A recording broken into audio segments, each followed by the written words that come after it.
साबिक DG/ISI lieutenant general retired Faiz Hamid को 14 साल कैद बामुशक्कत की सजा सुना दी गई।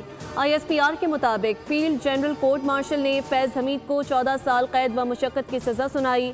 साबिक लेफ्टिनेंट जनरल फैज हमीद के खिलाफ फील्ड जनरल कोर्ट मार्शल का ये अमल 15 माह तक जारी रहा।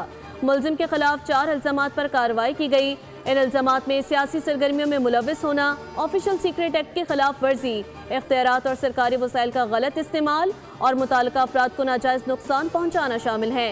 ISPR का कहना है कि तवील और मेहनत तलब कानूनी कार्रवाई के बाद मुलजिम तमाम इल्जामात में कसूरवार करार पाया।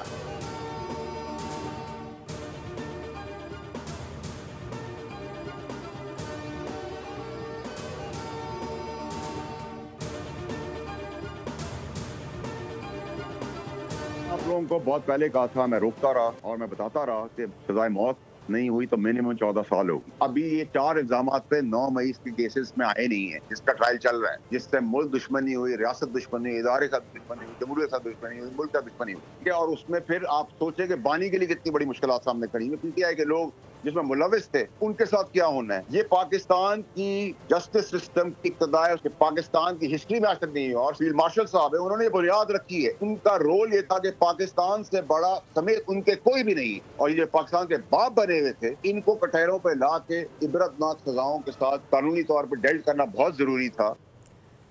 मेरी ये बात भी ठीक साबित हुई कि फैज हमीद को 14 साल कैद बामुशक्कत की सजा सुनाई गई। अभी तो शुरुआत हुई है, 9 मई केसेस बाकी हैं। सेनेटर फैसल वाउडा ने बोल न्यूज़ से गुफ्तगू करते हुए कहा कि ये लोग पाकिस्तान के बाप बने हुए थे, इन्हें कटहरे में लाना ज़रूरी था।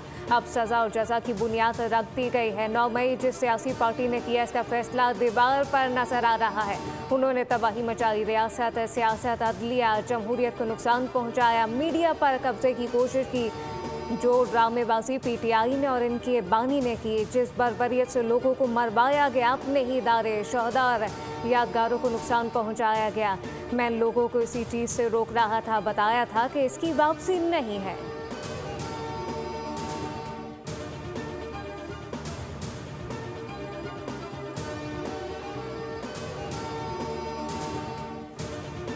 कौम बरसों फैज हमीद साहब और जनरल बाजवा के बोए हुए बीजों की फसल काटेगी, अल्लाह हमें माफ़ करे। वज़ीर दिफा ख्वाजा आसिफ का कहना है कि ताकत और इक़्तिदार को अल्लाह की अता समझकर उसकी मखलूक के लिए इस्तेमाल की तौफीक अता फरमाए। खौफ खुदा हुक्मरानों का शेवा बने।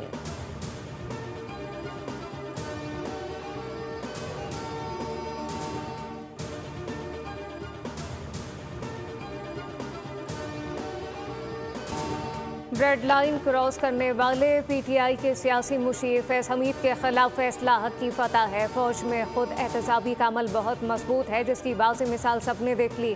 फैज हमीद के खिलाफ शवाहिद की बुनियाद पर फैसला किया गया। वफाकी वज़ीर इत्तलात अताउल्लाह तारर का रद्द अमल कहा कि फैज हमीद को मौका दिया कि अपना दिफा करें, गवाहन पेश करें, तमाम गवाहन के बयानात कलमबंद करें और शवाहिद को सामने लाने के बाद इंसाफ पर मबनी फैसला आया है। कानून से कोई बालातर नहीं। फैज हमीद ने अपनी अथॉरिटी का गलत इस्तेमाल किया। सियासी मामलात की मज़ीद तहकीकात होंगी। फैज हमीद तमाम इल्ज़ामात के मुर्तकिब पाए गए। टॉप सिटी केस में भी सज़ा हुई।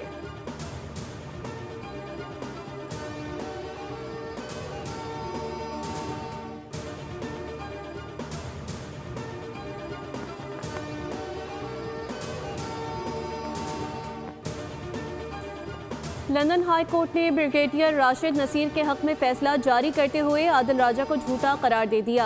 आदिल राजा को 50,000 पाउंड हर्जाना और भारी कानूनी अखराजात अदा करने का हुक्म। आदिल राजा 2,60,000 पाउंड बतौर अबूरी अखराजात फौरी अदा करें। अदालती फैसले के मुताबिक जून 2022 के तमाम इल्जामात बेबुनियाद, बिला सबूत और झूठ पर मबनी थे।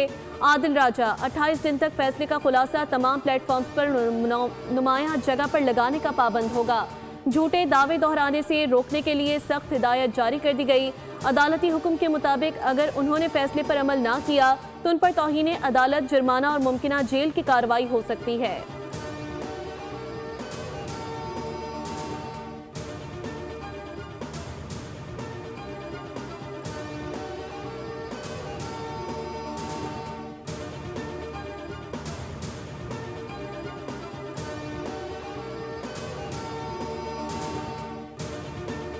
लंदन हाईकोर्ट के हुक्म पर भगौड़े आदिल राजा ने माफी मांग ली। ब्रिगेडियर रिटायर्ड राशिद नसीर से झूठे इल्जामात और किरदार कुशी पर तहरीरी माफी एक्स पर पोस्ट कर दी। ट्वीट में लिखा कि अदालती फैसले के मुताबिक जून 2022 में लगाए गए इल्जामात बेबुनियाद और हत्याकामेज थे। 9 अक्टूबर 2025 के फैसले में मुझे जिम्मेदार ठहराया गया। मुझे राशिद नसीर को 50,000 पाउंड हर्जाना अदा करने का हुक्म दिया गया। अदालत ने मेरे खिलाफ कानूनी अखराजात भी मंजूर कर लिए। 14 से 29 जून 2022 के दौरान मैंने हत्याकामेज इल्जामात लगाए थे। मेरे पास इन इल्जामात का कोई दिफा मौजूद नहीं था। मैं लंदन हाई कोर्ट के फैसले के मुताबिक माफ़ी मांगता हूँ।